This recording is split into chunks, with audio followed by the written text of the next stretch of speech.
আসসালামু আলাইকুম রহমতুল্লাহি ওবরাকাতু। তামাম বিশ্বের মুসলমান ভাই এবং বোনেরা, পবিত্র মাহে রমজান সাহাবিস্তার করেছে। এই জন্য রমজান মাসের রোজা রাখা প্রত্যেকটা মুসলমানদের জন্য অবশ্যই কর্তব্য।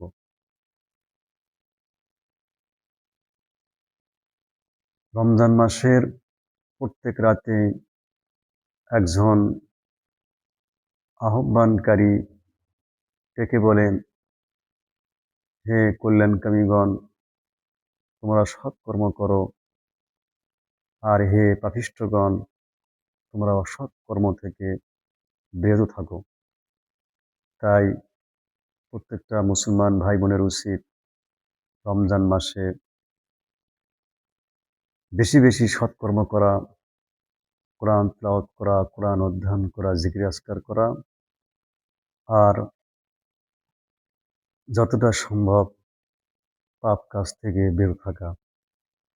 রোজার মাসেও যদি রোজা রেখে পাপ কাজ করা হয়, তাহলে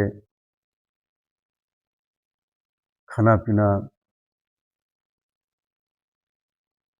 বন্ধ করায় কোনো লাভ নেই।